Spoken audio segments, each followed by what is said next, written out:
President Joe Biden, മുൻ president Donald Trump എന്നിവരുടെ ഭരണകാലത്തെ ഉദ്യോഗസ്ഥരുടെ ഉൾപ്പെടെ വാട്സ്ആപ്പ് അക്കൗണ്ടുകൾ ഹാക്ക് ചെയ്യാൻ ഇറാനിലെ ഹാക്കർ ഗ്രൂപ്പ് ശ്രമിച്ചെന്ന് മെറ്റയുടെ വെളിപ്പെടുത്തൽ. പശ്ചിമേഷ്യയിലെ സാഹചര്യം സങ്കീർണമായി തുടരവെയാണ് ഇറാനിൽ നിന്നും ഹാക്കിംഗ് ശ്രമവും ഉണ്ടായത്.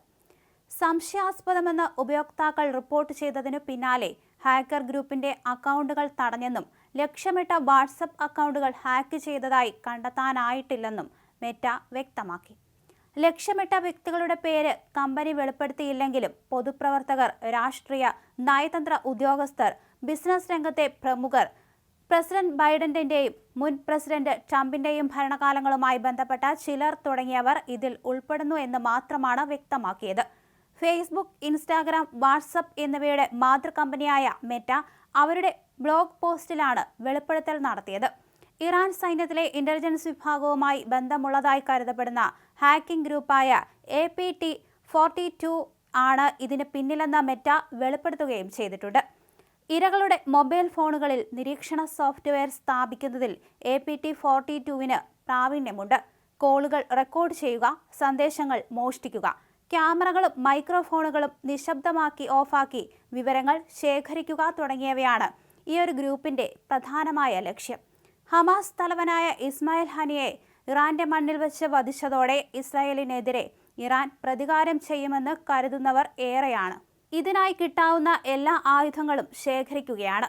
മാത്രമല്ല, ഇസ്ലാം രാജ്യങ്ങളുടെ പിന്തുണയും വൻ ശക്തികളുമായുള്ള ആയുധ ധാരണയും സൈനിക സഹകരണവും ഉറപ്പിക്കാനുള്ള ശ്രമത്തിലാണ് ഇറാൻ.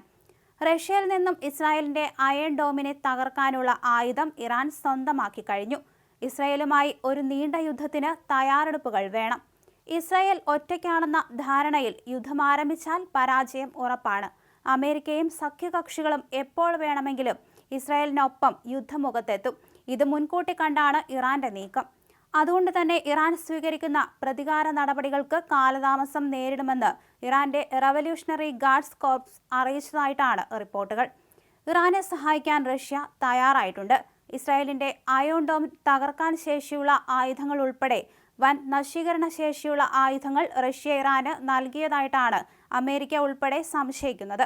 അതുകൊണ്ട് തന്നെ ഇറാൻ ഇസ്രായേൽ യുദ്ധം ഒഴിവാക്കേണ്ടത് അമേരിക്കയുടെ കൂടി ആവശ്യമായി വന്നിരിക്കുകയാണ്.